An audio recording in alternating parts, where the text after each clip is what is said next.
मागं आपण simple present WS question to be फॉर्मचा होकारार्थी वाक्य पाहिला. आता बघा डब्ल्यूएस क्वेश्चनच होणार आहे पण निगेटिव्ह राहणार आहे. टू बी फॉर्म पाहणार आहे आपण. स्ट्रक्चर तसंच राहणार आहे. डब्ल्यूएस क्वेश्चन म्हणजे काय, एक नंबरला तुम्हाला नेमकं काय घ्यायचं, दोन नंबरला आय एम इज आर घ्यायचं, नंतर सब्जेक्ट, नंतर नॉट वापरायचं. मागच्या वाक्यात नॉट नव्हतं आणि नंतर ऑब्जेक्ट घ्यायचे. मी तुम्हाला सांगितलं होतं मागच्या वाक्यामध्ये आय एम इज आर किंवा वापरायचे. तिघींचा अर्थ, या तिघींचा अर्थ होतो आहे. काय होते याचा अर्थ, आहे आहोत. लक्षात ठेवा. ओके, आहे आहोत. पण इथं नॉट आलंय ना, त्याच्या पहिले काही मग नाही आहे असं येईल, मग नाही आहे असं येईल. ओके, आणि सुरुवातीला डब्ल्यूएस क्वेश्चन घ्यायचं. मी छोटासा टेबल घेईन, 5-6 वाक्य घेईन. कारण कसं मोठं व्हिडिओ बनवण्यापेक्षा पहिले ते समजून घेणं महत्वाचं असतं. बघा ऍम केव्हा वापरतात, मी मागच्या लेक्चर तुम्हाला सांगितलंय, तर कधी लक्षात ठेवा, जो हा ऍम आहे ना फक्त आय साठीच. यांचं असं समजा की लग्न झालंय, जन्म असं समजा तुम्ही, हे कधी जुदा होणार नाही.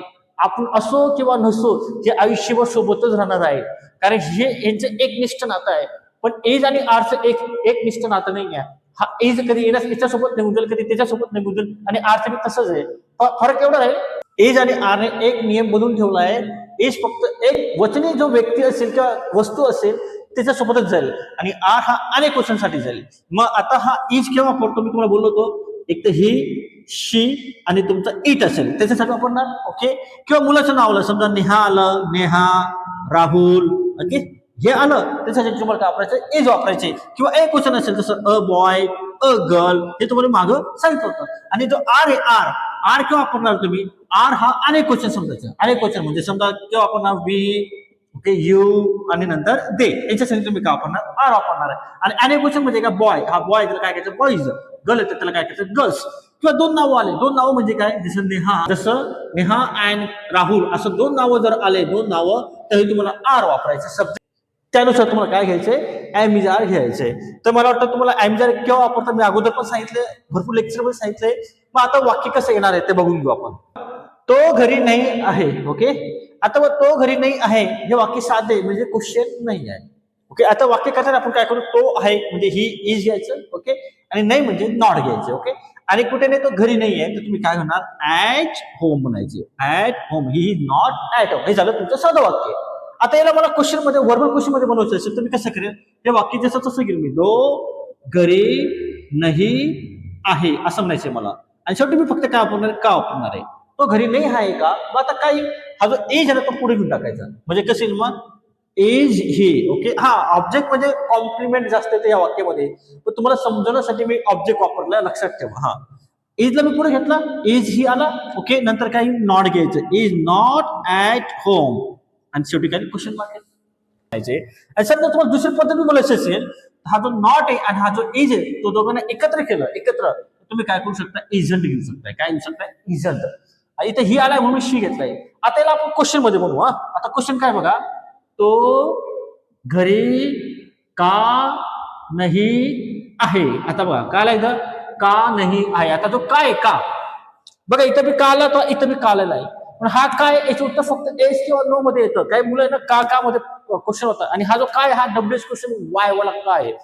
मग हा डब्ल्यूएस क्वेश्चन कधी एक नंबरला घ्यायचंय, दोन नंबरला काय घ्यायचं तुम्हाला, ऍड इज आरच घ्यायचं, म्हणजे हेल्पिंग वर्ब घ्यायचे, नंतर सब्जेक्ट घ्यायचे, नंतर नॉट घ्यायचे, आणि नंतर कॉम्प्लिमेंट जे असेल ते घ्यायचे तुम्हाला. मग का म्हणजे वाय घेतला मी, हा वाय घेतला, राईट. नंतर काय घ्यायचं, ऍड इज आर घ्यायचं. का घ्यायचं, इथं घेऊ आपण ही, कारण तो आलाय. मग तोला काय आपण इज घ्यायचं, वाय इज ही, नंतर काय घ्यायचे, नॉट घ्यायचे. ओके, आणि घरी ऍट होम, आणि शेवटी काय क्वेश्चन मार्क. चला वाक्य इतकं सोपं आहे.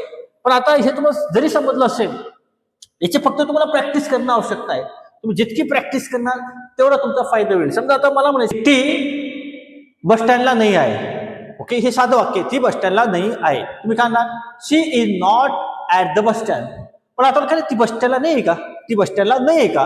मग इजला काय करायचं, जो इज त्याला एक नंबरला घेऊन टाकायचं, इज शी असं म्हणायचं, is she not at the bus stand.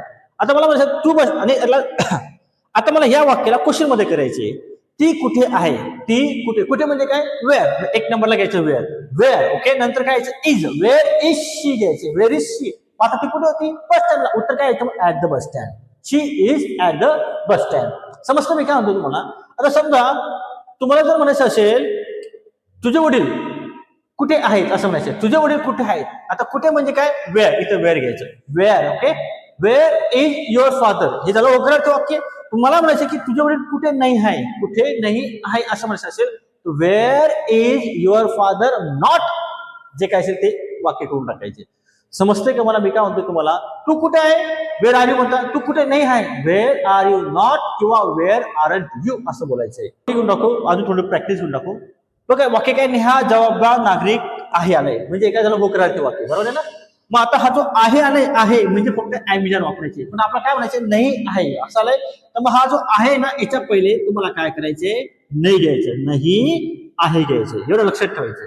मग ते साधं वाक्य, क्वेश्चन नाहीये. मग आपण काय करणार, नेहा आहे, नेहा आहे इज, नेहा इज घेतलं. ओके, नंतर काय घेणार मी, नॉट, नेहा इज नॉट. आणि जबाबदार व्यक्ती म्हणजे काय, responsible, responsible citizen, responsible citizen. समजा मी इथे शेवटी का वापरला, नेहा जबाबदार नागरिक नाही आहे का, म्हणजे हा इज आहे तो एक नंबरला घेतला. मग कसा आला, is Neha not a responsible citizen, शेवटी क्वेश्चन मार्क घ्यायचंय. ओके, समजा आता मला म्हणायचंय की जबाबदार नागरिक कोण आहे. आता बघा, जबाबदार, जबाबदार नागरिक कोण आहे.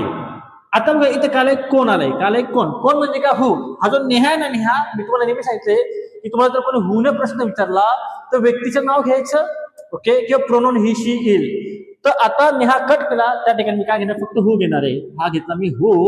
आता जबाबदार नागरिक कोण आहे आलंय, इथं काय इज घेणार आपण, हु इज अरिस्पॉन्सिबल. मग मी काय म्हणायचं आपल्याला, इथं नाही म्हणायचं, जबाबदार नागरिक कोण नाही आहे, तर तुम्हाला म्हणायचंय हु इज नॉट असं म्हणायचंय. आणि जबाबदार नागरिक कोण आहे असं म्हणायचं असेल तर हु इज घे म्हणायचं फक्त, आणि नाही आलं तर नॉट वापरायचं. नंतर जबाबदार नागरिक म्हणजे काय, अ रिस्पॉन्सिबल, रिस्पॉन्सिबल सिटीजन.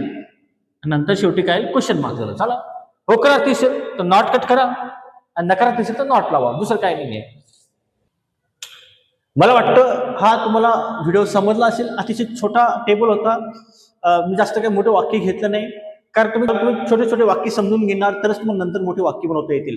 त्याची प्रॅक्टिस नेहमी करीत जायची. Who is, where is, who is. आणि समजा जास्त लोक असतील, लक्षात ठेवा, जास्त लोक असतील, समजा डॉक्टर कोण आहे, तर तुम्ही काय ना, हु इज अ डॉक्टर म्हणतात, हु इज अ डॉक्टर म्हणतात. आणि जास्त डॉक्टर आले, डॉक्टर्स म्हटलं, समजा मी इथं डॉक्टर्स म्हटलं, डॉक्टर्स, इथं इन आर येईल, हु आर डॉक्टर्स असेल. अनेक वचन आता आर वापरायचं, मी मगाशी तुम्हाला बोललोय. त्याची प्रॅक्टिस करायची. Who is, where is, how is, असं बोलायचं. How are, who am I, where am I, असं प्रॅक्टिस करा आणि ती जिभला सवय लावा.